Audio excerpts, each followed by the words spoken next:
Kung meron po kayong sirang ngipin at gusto nyong papunot o kaya kulang ang inyong ngipin at gusto nyong papustiso, abay sa Kalye 1 po kayo sa Caloocan magtungo. Basta hindi kayo maselad, ho, dahil baka libreng sakit ang inyong makuha. Noong taong 2006, ibinunyag ng investigador ang mga illegal na dental laboratory sa Kalye 1 sa lungsod ng Caloocan. Instant retainer ang kanilang alok. Magkano pa, retainer? Pero ang kanilang serbisyo may kakambal palang peligro. Sinuot ko to, wala pa sira yung ngipin ko. Yung mga ulibas ng mga 2 buwan yan. Nakalo ko na bubulok, una maliit. Sinusot ko pa rin, kala ko bali wala.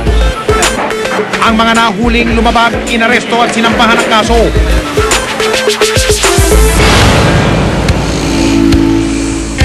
Noong isang linggo, may reklamong ipinarating sa amin ng Philippine Dental Association o PDA. Ang mga illegal na dental laboratory sa Kalye 1 na mamayagpag na naman daw. Masyadong napakarumi ng mga lugar. Iyan ay pinagbabawal din ng Department of Health. Tinitingnan niya na yung kalinisan ng kanilang lugar, including gamit nila.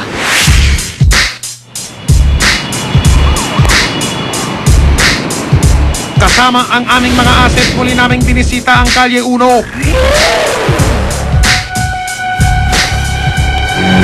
Kumpirmado, bukas na naman nga uli sila.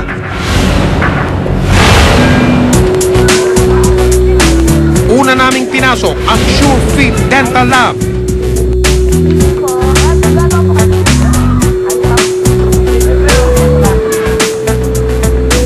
Mga nagiinumang lalaki ang sumalubong sa amin.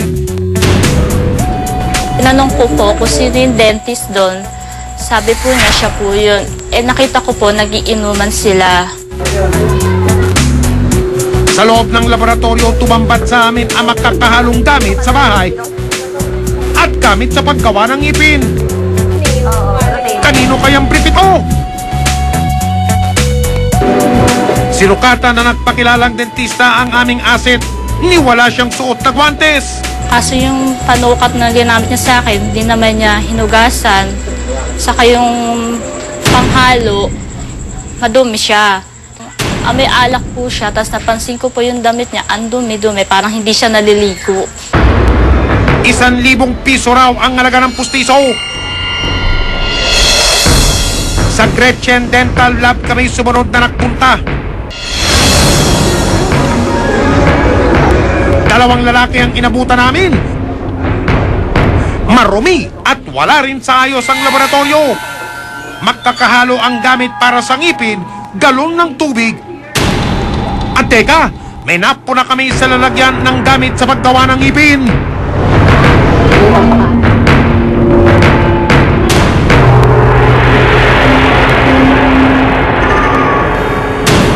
Naku po! Bakit nga naman may toyo hindi naman ito sangkap sa paggawa ng pustiso? Pinaupo ang aming asset para sukatan ang gagawing retainers. Inihanda ng lalaki ang hulmaan ng ngipin. Yung isa lang nagpasukat ng retainer. Tapos, yung tinimplahan dun sa may gagawing denture, yung ipin, pinuhusan na siya ng tubig. Tapos, tinimpla siya ulit. Tapos, pinasukat siya sa akin ulit. 150 piso raw ang singil nila sa paggawa ng retainer.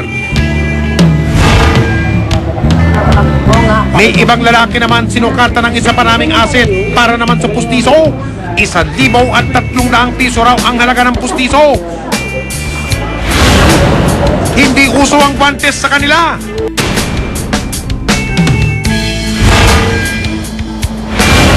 Ang katabing laboratorio naman, ang Baredo Dental Lab, abala rin sa kanilang mga customer.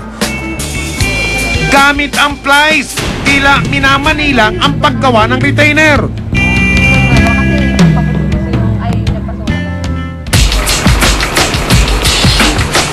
Kinabukasan, ibang asset naman ang dinala namin sa Kalye 1. Sa Expert Dental Lab naman kami pumasok. Marumi rin ang paligid at mga gamit. Gumagawa rin daw sila ng mga retainer kaya agad nilang sinukatan ng aming asset. Hindi naman lang hunugasan yung pangsukat sa akin. Pero nung pinasok na sa bibig ko yung pangsukat, naduwal ako dahil ang dumi-dumi yung lababo nila.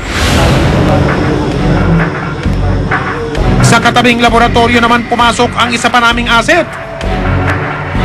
Kung umasta ang nagsusukat, akala mo'y tunay na dentista.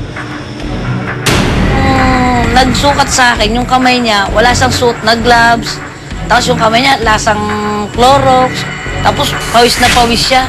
Tapos hindi pa yata siya nagsisipilyo. Susunod, nagmamadyag lang sa di kalayuan ang mga pulis. Ayan na, naginat na.